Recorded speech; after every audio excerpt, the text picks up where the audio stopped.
네, 오늘 우리 이 시간에는 우리가 21장부터 25장까지를 조금 요약해서 살피는데 시간이 되는 데까지만 하겠습니다. 그리고 나머지는 언제 한다고요? 새벽에 합니다. 새벽에 하루에 한 장씩 새벽에 강의하니까 나오셔서 또 하시고, 또 못 나올 형편에 계신 분들은 또 그 홈페이지에 올려져 있으니까 저녁이라도 꼭 보시고 또 하시기 바랍니다. 오늘은 이 본문 읽은 말씀을 통해서 왜 일곱 절기와 안식년과 희년을 명하셨는가. 우리가 레위기에 보면은 일곱 절기가 나오죠. 그리고 안식년과 희년, 이것에 대해서 시간 되는 데까지 열심히 한번 달려가 보도록 하겠습니다. 우리가 이 레위기는 21장과 22장을 먼저 살펴보면 21장과 22장은 오전 말씀에서도 21장에서는 제사장들의 일상생활 속에서 성결 규례, 어떻게 성결해야 되는가, 그것을 말씀하셨고, 또 22장에서는 제사장직을 수행할 때 어떻게 성결을 해야 되는가, 그것을 가르쳐 주셨습니다. 그래서 이 종교 지도자들인 제사장들에게는 더 높은 수준의 도덕성, 또 거룩함이 요구되었죠. 그럼 오늘 이 시대를 살아가는 우리 그리스도인들에게는 세상 믿지 않는 사람들과 우리는 동일하지 않습니다. 하나님이 보실 때 우리에게는 더 많은 거룩함, 더 높은 수준의 거룩함을 요구하신다. 이 사실을 여러분들이 꼭 확신할 수 있기를 바랍니다. 21장과 22장은 6단락으로 구분이 됩니다. 그래서 각 단락은 나는 너를 거룩하게 하는 여호와니라 하는 말씀으로 끝맺고 있어요. 그래서 21장 8절을 우리 같이 한번 읽어보겠습니다. 너는 그를 거룩히 여기라. 그는 내 하나님의 음식을 드림이니라. 너는 그를 거룩히 여기라. 너희를 거룩하게 하는 나 여호와는 거룩함이니라. 이렇게 말씀하셔요. 거룩하다. 너희에게 거룩을 요구하는 하나님은 거룩하신 분이다 라고 말씀하고 있죠. 그래서 21장 8절, 15절, 23절, 22장 9절, 16절, 32절 계속해서 반복해서 너희를 거룩하게 하는 나 여호와는 거룩함이니라, 이 말씀으로 끝을 맺고 있다는 것입니다. 자, 그러면 우리가 첫째 단락은 보니까 21장 1절부터 9절까지예요. 이것은 일반 제사장들의 초상과 결혼에 관한 규례가 나옵니다. 일반 제사장들. 그리고 또 둘째, 무엇보다도 이 죽은 시체를 접촉하는 것은 부정하게 됐기 때문에 죽은 시체를 만약에 만졌다든지 보았다든지 하면은 부정하고, 또 그 몸을 씻고 하루 동안 정결하게 한 다음에 하나님 앞에 나와서 섬길 수가 있었습니다. 거룩한 사역을 담당하는 제사장은 가까운 친척이 아닌 경우에는 장례가 났어도 참여하는 것이 금지되었어요. 그래서 예를 들면 결혼한 제사장의 누이가 죽으면 장례를 관장하는 것은 그 여인의 남편이 하게 하고, 결혼하지 않은 누이가 죽으면 장례는 제사장이 담당합니다. 그러니까 결혼한 누이는 그 남편이 주관하게 하고, 결혼하지 않은 누이는 제사장이 감당하게 됐다, 그런 말씀이죠. 제사장의 아내는 제사장과 한 몸이므로 부정하지 않고 제사장이 장례에 참여할 수가 있었습니다. 우리가 6절에서 9절까지 보면 제사장은 하나님께 헌신된 자여야 되고 거룩한 자여야 된다라고 말씀하고 있습니다. 또 두 번째는, 이 둘째 단락은 21장 10절부터 15장까지인데 대제사장의 초상과 결혼에 관한 규례가 나옵니다. 앞에서는 제사장, 이제 10절부터는 대제사장. 그런데 이 대제사장은 하나님과 백성 사이의 중재자로 세워졌기 때문에 머리를 풀거나 옷을 찢는 슬픔을 표시할 수 없었어요. 가정에 장례가 났음에도 불구하고 머리를 풀면 안 돼. 머리를 풀 수도 없었고, 옷을 찢으면서 슬픔을 표시할 수도 없었어요. 하나님께 헌신된 제사장은, 대제사장은 부모의 장례도 참여할 수가 없었어요. 대제사장은 부모의 장례도 참여할 수 없었다. 또 대제사장의 아내는 흠없는 성품을 가진 그런 젊은 처녀여야 했다라고 말씀하고 있습니다. 그러니까 대제사장이 초상과 결혼에 대한 이런 규례들을 여기에 둘째 단락이고, 세 번째 단락은 이제 21장 16절부터 24절까지인데요. 제사장직의 수행에 관련된 신체적인 장애 등급에 대해서 말씀하고 있습니다. 또 네 번째 단락은 성물을 먹는 것에 대한 규례, 오늘 오전 말씀에서 있었던 네 번째 단락. 그 다음에 다섯 번째 단락은 성물을 먹을 수 있는 제사장의 가족의 범위, 굉장히 아주 구체적이고 세세하죠. 제사장이 먹을 수 있는 성물을 누구까지 먹을 수 있는가? 가족 중에서도 그것을 말씀하고 있는 것이 다섯 번째. 또 여섯 번째 단락은 이제 17절부터 마지막까지인데, 하나님께서 기쁘시게 받으시는 제물이 무엇인가에 대한 규례를 말씀하고 있습니다. 그래서 우리가 22장 31절부터 33절까지 말씀을 보면 왜 이것을 지키고 거룩해야 되는가, 그 이유를 결론을 내려주고 있어요. 같이 한번 읽어보겠습니다. 너희는 내 계명을 지키며 행하라. 나는 여호와이니라. 너희는 내 성호를 속되게 하지 말라. 나는 이스라엘 자손 중에서 거룩하게 함을 받을 것이니라. 나는 너희를 거룩하게 하는 여호와요 너희의 하나님이 되려고 너희를 애굽 땅에서 인도하여 낸 자니 나는 여호와이니라. 이렇게 말씀하세요. 그러니까 21장과 22장이 우리에게 주는 메시지는 뭐냐면, 예수 그리스도는 흠없는 대제사장이시고 완전한 제물이 되셨다는 거예요. 예수 그리스도는 흠없는 대제사장이시고 완전한 제물이 되셨다는 거죠. 제사장의 아내가 흠없고 정결한 여인이야 하듯이 우리의 대제사장이신 예수 그리스도의 신부인 교회도 거룩해야 된다 하는 것을 말씀하는 거예요. 그러니까 제사장도 흠없고 거룩해야 되고 제사장의 아내도 흠없고 거룩해야 되듯이 예수 그리스도가 우리의 대제사장 되시잖아요. 그리고 우리 교회는 뭐라고요? 그리스도의 신부. 우린 그리스도의 신부이기 때문에 우리는 또 거룩해야 된다라고 말씀하고 있는 것입니다.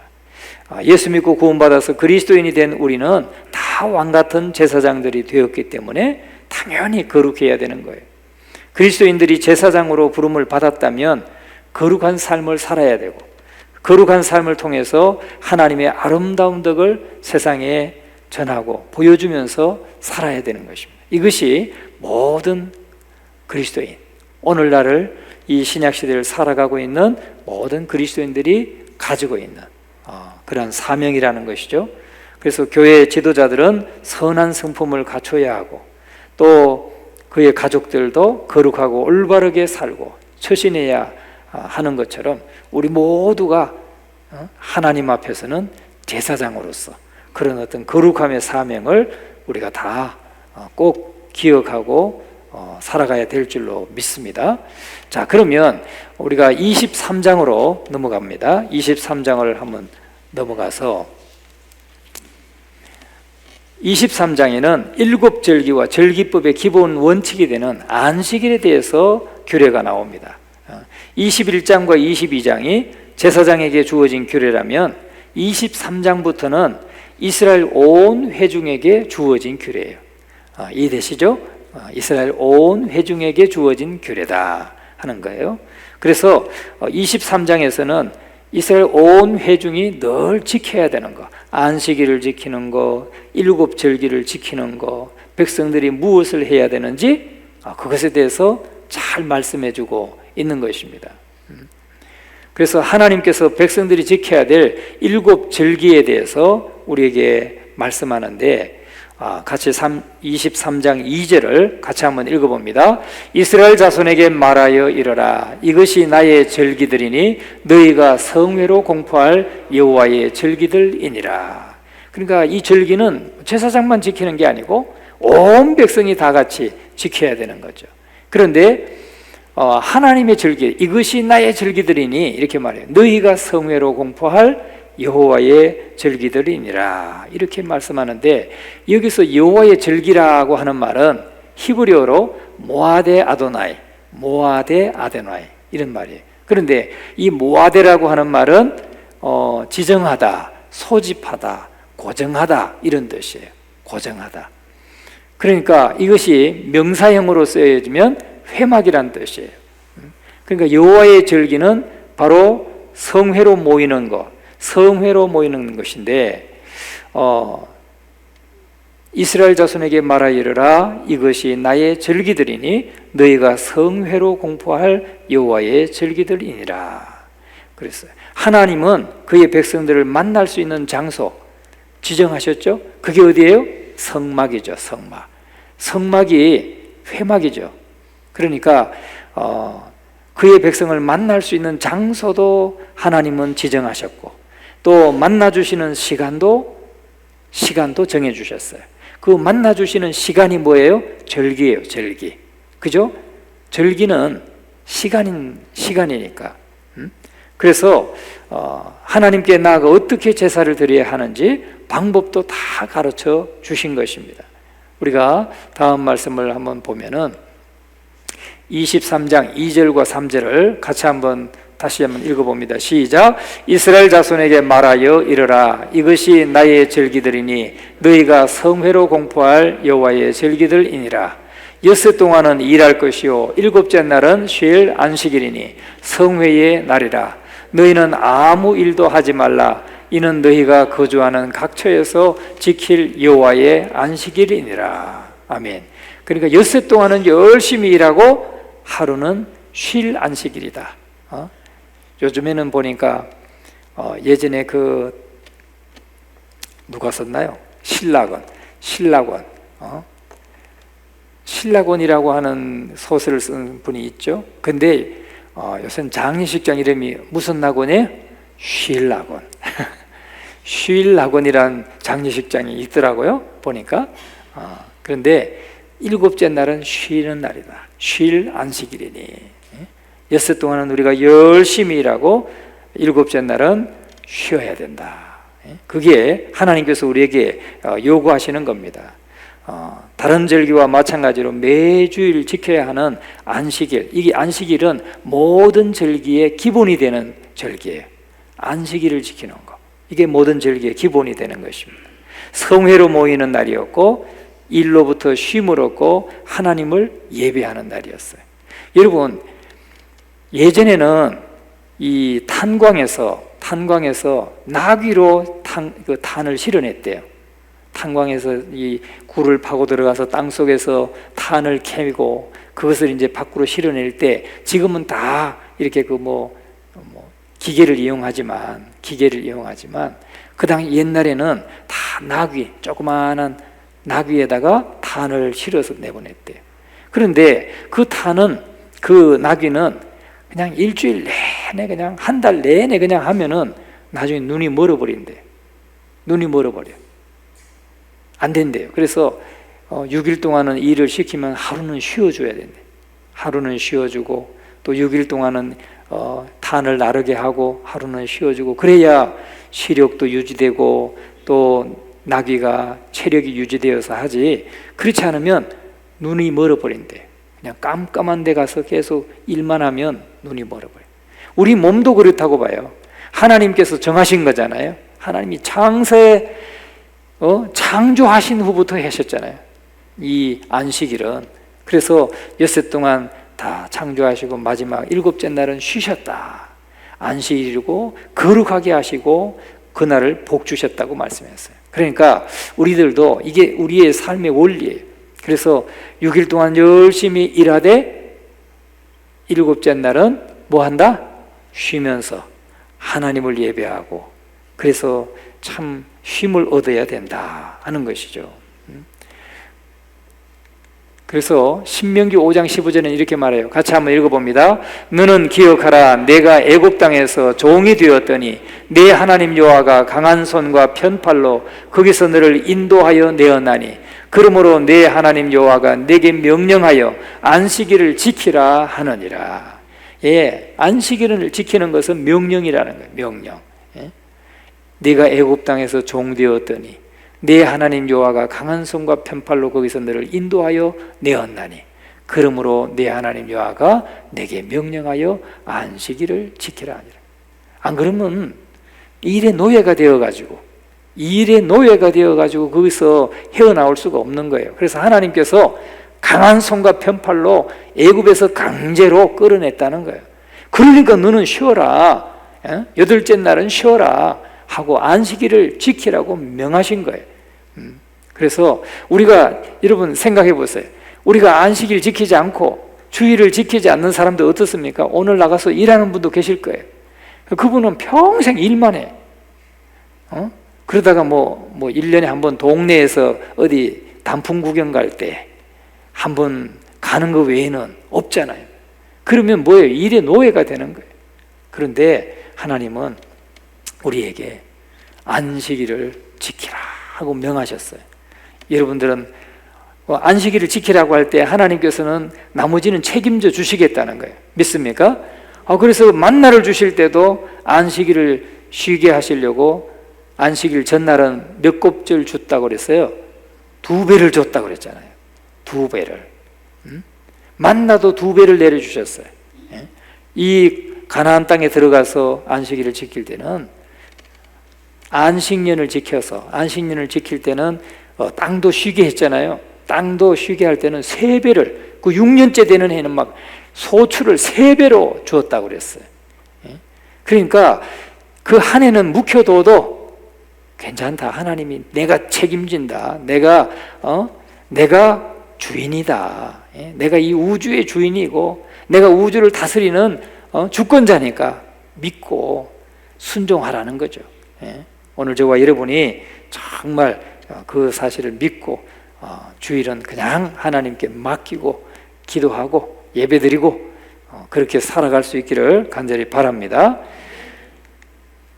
그래서 우리가 이제 23장에 가면은 7절기가 나오잖아요. 7절기. 첫 번째 절기가 뭐냐면 6월절입니다. 6월절. 레위기 23장 5절에 말씀하고 있는데 같이 한번 읽어보겠습니다. 첫째 달 19날 저녁은 여호와의 6월절이요. 아멘. 예, 유대력에 따르면 정월 14일 저녁이 6월절이에요. 6월절은 하나님께서 애굽의 모든 처음 난 것들을 다 멸하실 때 멸하시기로 작정하던 그 밤에 이스라엘 백성들에게는 재앙을 피할 길을 내어주셨어요. 그것이 무엇이었습니까? 어린 양을 잡아서, 속죄양을 잡아서 그 문설주, 좌우 문설주와 임방의 피를, 그 양의 피를 바른 가정은 뛰어넘었다는 거예요. 하나님의 그 징벌을 내리는 천사가 뛰어넘었다, 유월했다는 거예요. 월담했다 할 때 월자예요. 그러니까 월경했다. 그러니까 저 DMZ를 넘어서 왔다 그러면 월경했다 그러잖아요. 그러니까 월담했다, 담을 타넘어 왔다 이 말이듯이 6월이라는 말은 뛰어넘었다. 누구를 뛰어넘어요? 그 어린 양의 피가 문설주와 임방에 발려져 있는 가정은, 집은 뛰어넘었다는 거예요. 그래서 여호와의 6월절이다 그랬습니다. 그리고 하나님께서는 그 피를 보시고 그 문을 넘어가시겠다고 하신 것입니다. 이 사건으로 이스라엘 백성들은 430년 동안 그렇게 애굽에서 종살이하던 애굽에서 해방을 받은 거예요. 해방을. 오늘 우리는 죄의 종살이하고 있을 때 예수 그리스도가 십자가에서 저와 여러분을 위해서 피 흘려 죽어주심으로 말미암아 우리가 그 사실을 믿는 자는 다 죄로부터 자유함을 얻고 해방을 받는 것입니다. 믿습니까? 그래서 고린도전서 5장 7절의 말씀에 보면 바울은 예수 그리스도를 가리켜서 우리의 유월절 양이라 그렇게 말씀하고 있어요. 예수 그리스도를 우리의 유월절 양이라. 그래서 이 유월절 절기는 가장 중요한 핵심은 뭐냐면 예수 그리스도가 죽으신 것, 예수 그리스도가 오늘 저와 여러분을 대신해서 죽으신 사건을 나타내 주는 거예요. 가장 중요한 핵심입니다. 그래서 유월절은 예수 그리스도의 희생을 말하는 것이고, 다른 말로 하면 예수 그리스도가 십자가에서 죽으신 것이 바로 유월절 사건이에요. 유월절 사건. 유월절은 무엇보다도 우리를 살리기 위한 예수 그리스도의 십자가 희생을 말하는 것이다 하는 거죠. 그러니까 이 구약에 있는 절기는 그리스도와 무관한 게 아니에요. 다 예수 그리스도의 십자가에서 죽으심을 나타내는 것이 유월절이다. 아멘. 예. 그 다음에 두 번째 절기는 무엇일까요? 두 번째 절기는 무교절이에요. 무교절. 6절에 말씀하고 있는데, 무교절, 우리가 23장 6절 한번 같이 한번 읽어봅니다. 이달 닷새 날은 여호와의 무교절이니 이래 동안 너희는 무교병을 먹을 것이요. 이래 동안 너희는 무교병을 먹을 것이다. 말 그대로 이 누룩이 들어가지 않은 빵을 먹는 거죠. 누룩이 들어가지 않은 빵. 이 여호와의 무교절은 며칠 동안 합니까? 이래 동안, 7일 동안 하는 거예요. 15날부터 이달 15날이니까 바로 유월절이 지나고 15째 날, 유월절이 지나고 이래 동안 하는 겁니다. 그래서 백성들은 무교절이 되면 누룩이 들어가지 않은 무교병 맛없는 떡을 먹어야 했습니다. 고린도전서 5장 7절에서 8절의 말씀에 보면 누룩을 악독한 것이라고 해서 죄의 모형으로 그렇게 사용되었습니다. 그래서 이 죄라고 하는 것이 누룩과 같이 부풀게 한다는 거죠. 죄가 우리 사회에 있다. 사회에 있다. 그걸 빨리 정리하지 않으면 그건 자꾸 퍼져나간다는 거예요. 사람들 사이에 죄가 퍼져나간다는 거죠. 부풀게 하는 거예요. 그 다음에 썩게 하는 거예요. 썩게 하는 거예요. 그러니까 죄는 빨리 제거해야 되는 거죠. 그런 것처럼 누룩은 제거해야 된다는 겁니다. 제거해야 된다. 그래서 무교절을 막기 위해서 제일 먼저 하는 일은 집안 구석구석을 뒤져서 누룩을 다 찾아내가지고 땅속 깊은 곳에 묻어버리는 거예요. 이게 누룩이 없는 절기를 지키는 것이었어요. 그러면 이것은 무엇을 말하느냐? 무교절의 핵심은 뭐냐면 예수 그리스도를 장사 지내는 것을 상징하는 거예요. 왜냐하면 이 누룩을 다 찾아가지고 땅속에 깊이 묻었으니까. 이 묻는 거예요. 제거하는 거예요. 그런 것처럼 예수 그리스도가 우리를 대신해서 십자가에 죽으시고 장사 지낸 바 된 것을 나타내는 것이, 그걸 기념하는 것이 무교절의 핵심이다 하는 거죠. 세 번째는 우리가 초실절과 맥추절이 있어요. 초실절과 맥추절, 10절과 11절 같이 한번 읽어봅니다. 이스라엘 자손에게 말하여 이르라. 너희는 내가 너희에게 주는 땅에 들어가서 너희의 곡물을 거둘 때에 너희의 곡물의 첫 이삭 한 단을 제사장에게로 가져갈 것이요. 제사장에게로 가져가라. 초실절은 말이죠, 생명의 첫 번째 첫 이삭을 제사장에게 갖다 드리고, 제사장은 그것을 하나님 앞에 흔들어서 요제로 드리고 흠없는 순양을 번제로 드리는 절기입니다. 바로 예수 그리스도는 부활의 첫 열매가 되시고 생명의 첫 이삭으로 죽음을 이기시고 부활하셨다는 것을 기념하는 거예요. 그래서 초실절의 핵심 교훈은 뭐냐? 예수 그리스도의 부활을 기념하는 것이다. 예, 아주 그냥 딱딱 맞아가죠. 예수님이 십자가에 죽으시고 장사 지낸 바 되고 그리고 부활하시고, 이게 바로 초실절까지, 맥추절, 초실절, 이게 기념하는 것입니다. 네 번째 절기는 뭐냐? 네 번째 절기는 오순절이에요. 오순절. 오순절 15절부터 17절까지인데요. 한번 본문을 같이 한번 읽어봅니다. 안식일 이튿날 곧 너희가 요제로 곡식단을 가져온 날부터 세워서 7 안식일에 수요를 채우고 7 안식일 이틀까지 합하여 50일을 계수하여 새 소제를 여호와께 드리되, 너희의 처소에서 10분의 2 에바로 만든 떡 2개를 가져다가 흔들지니 이는 고운 가루에 누룩을 넣어서 구운 것이요 이는 첫 요제로 여호와께 드리는 것이며. 아멘. 그러니까 15절부터 17절까지는 오순절에 대해서 말씀하고 있다 하는 거죠. 오순절은 안식일은 7일이죠. 한 주간이 7일이잖아요. 안식일이 있고. 그러니까 7번의 안식일이 지나가는 거예요. 7번의 안식일이 지나면 며칠입니까? 7, 7이 49일. 그리고 그 다음 날까지 포함하면 50일 되죠. 그래서 50일 되는 날 고운 가루 떡 2개를 만들어서 여호와 앞에 흔들어서 드리는 절기가 오순절인데, 이 오순절은 말이죠, 오순절은 또 무엇을 기념하는 것입니까? 오순절에 성령께서 강림하신 거, 강림하신 날을 기념하는 거예요.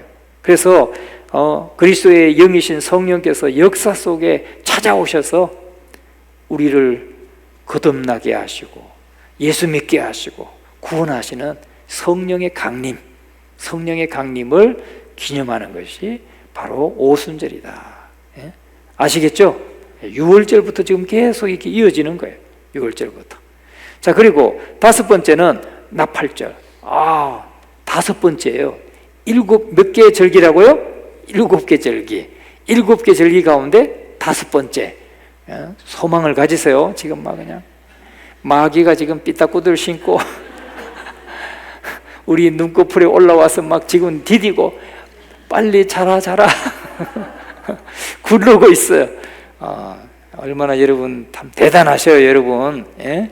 아침부터 이 시간까지 참 하나님이 기뻐하실 줄로 믿습니다. 야, 이 말씀, 이 딱딱한 말씀을 공부하고 듣고 공부하고 배우시느라고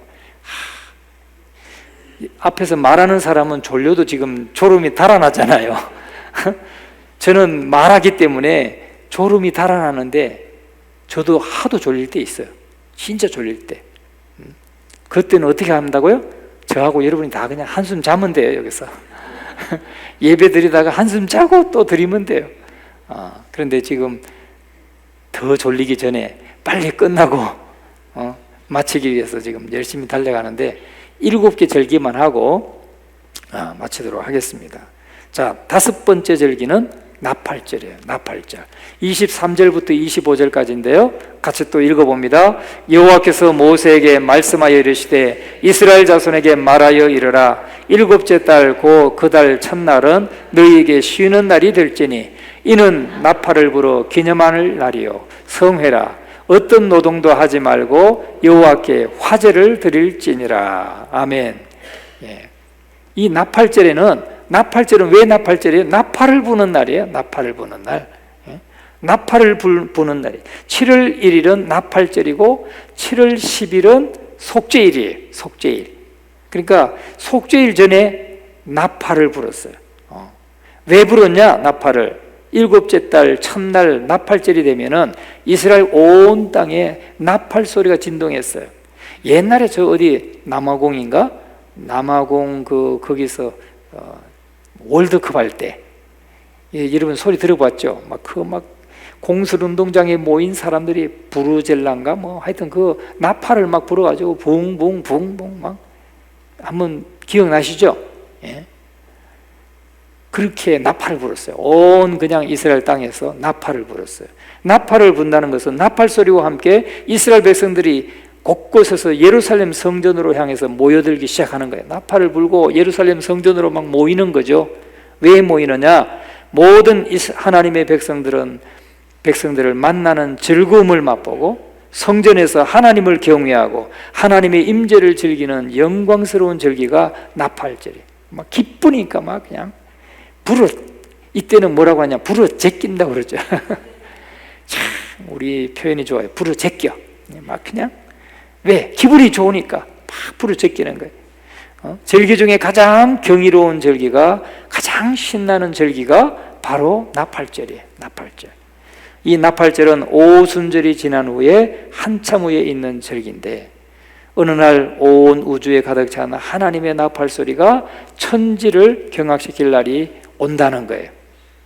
예수님 하나님이 우리가 데살로니가 전서에 보면은 주님이 재림하실 때 뭐 한다고 그랬어요? 천사장의 호령과 나팔소리로, 나팔소리가 불리는 거예요. 예? 주님이 재림하시는 날에는 천사장이 예수님께서 납시신다 아마 이렇게 말씀하지 않을까. 예수님께서 다시 오신다 하지 않을까. 이런 천사장의 호령과 나팔소리가 난다는 거예요. 나팔소리. 빵빠레가 울리는 거죠. 빵빠레가. 그러면 여러분 어떻게 해야 돼요? 왜 이렇게 시끄럽게 낮잠도 못 자게. 그러면 안 되는 거예요. 그때는 막 뛰어나가야 돼. 할렐루야. 막 뛰어나가서 우리 주님이 어디 오시는가 사모해야 돼. 아시겠습니까? 나팔절은 말이죠, 온 우주에 가득 찬 하나님의 나팔이 울리는 날이 와요. 그러면 죽은 자들이 먼저 무덤에서 일어나고, 살아있는 자들도 다 신령한 몸으로 변화되어서 재림하시는 예수님을 맞이할 것이라고 말하고 있어요.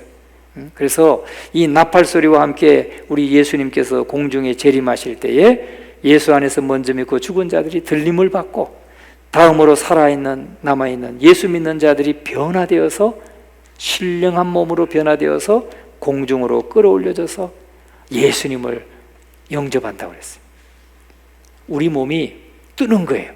저는 가끔 저는 그 데살로니가전서 4장의 말씀, 주님이 재림하실 때 그 성도들이, 죽은 성도들이 부활해서 공중으로 들림을 받고, 또 살아있는 우리들도 신령한 몸으로 변화되어서 붕! 하고 뜨는 거를 아주 제가 잠자다가 꿈속에서 누릴 때가 있어요.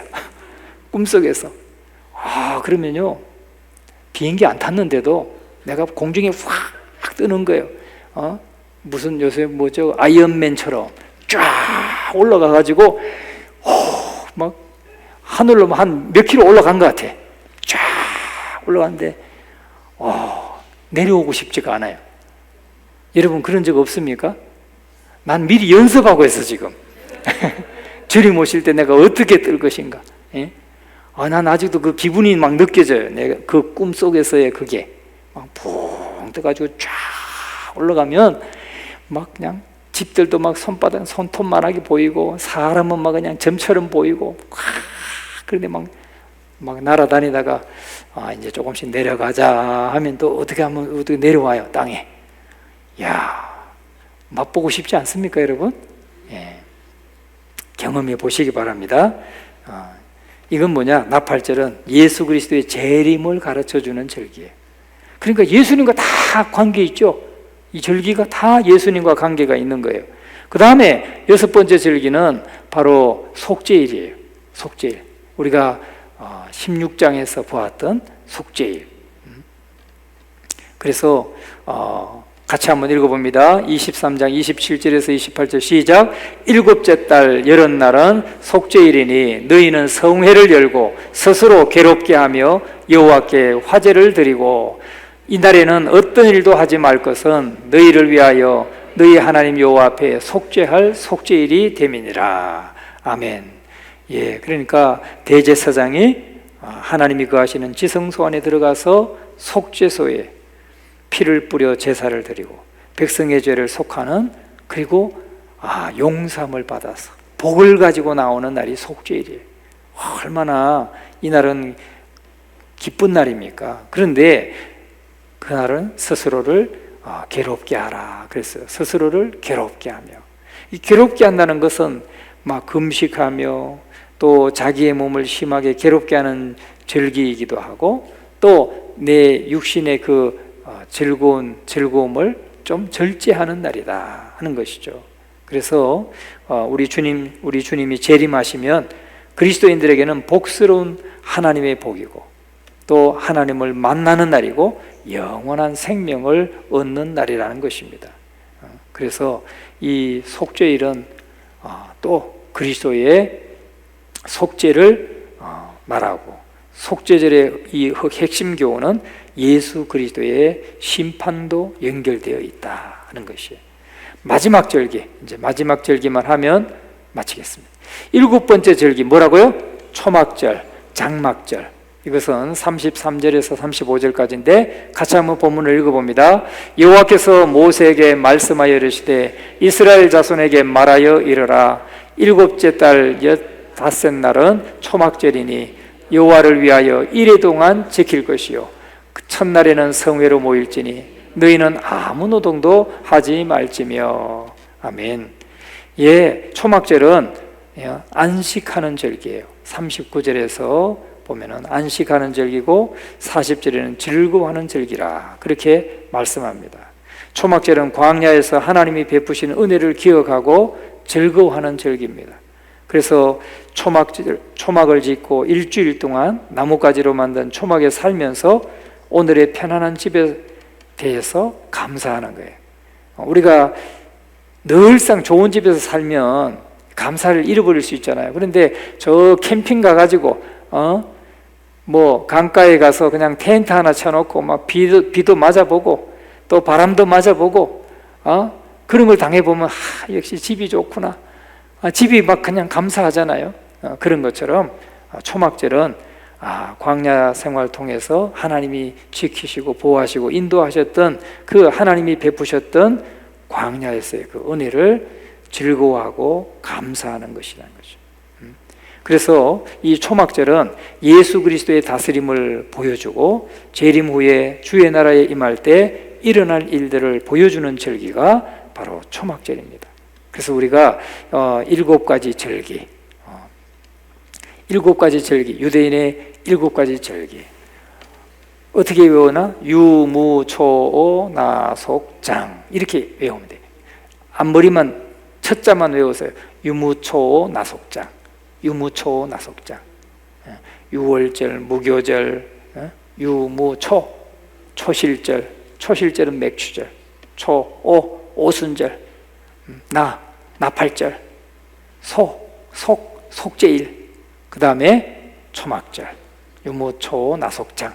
나속장인데 초막절은 또 뭐라고 그랬어요? 장막절이라고 하기 때문에 초가 앞에 하고 초실절하고 이 반복이 되기 때문에 장막절로 외우면 유무초 나속장 7개 절기 꼭 다음에 물어가지고 탁 물어가지고 7개 절기 물으면 뭐라고 대답해야 돼요? 유무초 나속장. 예, 그러면 통과됩니다. 예, 꼭 기억하셔서 우리 예수 그리스도와 깊이 연관된 예수 그리스도를 예표하는 이 7가지 절기를 꼭 우리 새길 수 있기를 바랍니다.